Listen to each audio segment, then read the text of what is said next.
Hello everyone, welcome to the second video on artificial intelligence. आज हम लोग जानेंगे कितने टाइप्स के एआई होते हैं। तो एआई को दो कैटेगरीज में बांटा गया है। पहला है वीक एआई, दूसरा है स्ट्रॉन्ग एआई। वीक एआई उनको कहा जाता है जो रिपीटेटिव टास्क को परफॉर्म कर सके, और स्ट्रॉन्ग एआई उनको कहा जाता है जो कॉम्प्लेक्स टास्क को परफॉर्म कर सके।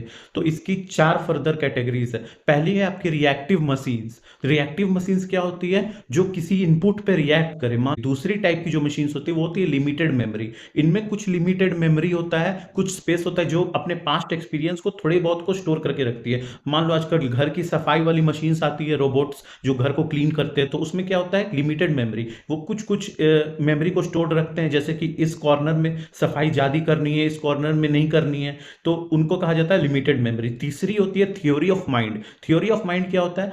इसको इस टाइप के मशीन्स को अपने आसपास के सराउंडिंग्स के बारे में पता होता है। जैसे टेस्ला की कारें आजकल चल रही है बहुत, तो वो उनको क्या है, वो जब रोड में चलती है तो उनको पता रहता है आगे क्या ऑब्स्टेकल है, साइड में कितने सारे लोग खड़े हैं, आग कब ब्रेक मारना है, ये सब उसको पता रहता है। तो और चौथी टाइप की रहती है self aware AI. Self awareness आपको क्या समझ में आ रहा है? मतलब उसके अंदर खुद की चेतना है, उसके अंदर खुद का कॉन्शियसनेस है, तो वो अपने हिसाब से सोच सकती है। जैसे हम ह्यूमंस के अंदर कॉन्शियसनेस होता है, तो हम अपने हिसाब से सोचते हैं और उसी बेसिस पे एक्शन लेते हैं। अब चार तरीके के एजेंट्स भी होते हैं। पहला होता है simple reflex agent. Simple reflex agent क्या होता है? ये सिंपल होते हैं, जैसे इसका नाम में लिखा हुआ है सिंपल। तो इनको इनका क्या है कि आप अभी जो मेरे को बता रहे हो, मतलब आप मेरे को अभी जो इनपुट दे रहे हो, मैं उसमें रिएक्ट करूंगा सिंपली विदाउट एनी फ्यूचर और पास्ट रेफरेंस। दूसरी होती है model based agent. Model based agent अपना, ये सिंपल रिफ्लेक्स एजेंट की एडवांस्ड वर्जन होती है। बस इसमें क्या फर्क होता है कि ये आपकी एक इंटरनल मॉडल को अंदर एक अपने इंटरनल मॉडल को रखती है आउटसाइड इन्वायरमेंट के। जैसे टेस्ला की कार मैंने बताया,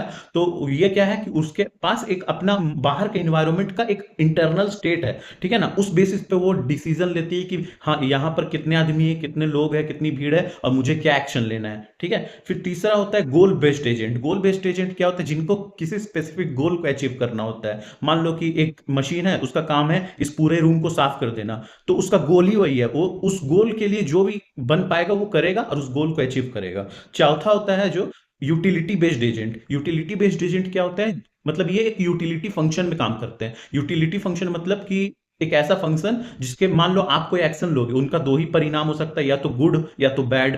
तो यूटिलिटी फंक्शन वैसी होती है कि या तो वो एजेंट एक एक्शन लेगा जिससे परिणाम अच्छा हुआ, या तो गलत हुआ। आई होप आपको ये शॉर्ट वीडियो में अच्छे से समझ में आया होगा। हम पूरे एआई को समझेंगे स्टेप बाय स्टेप। तो मेरे चैनल को सब्सक्राइब करें, लाइक करें, वीडियो को ज्यादा से ज्यादा शेयर करें।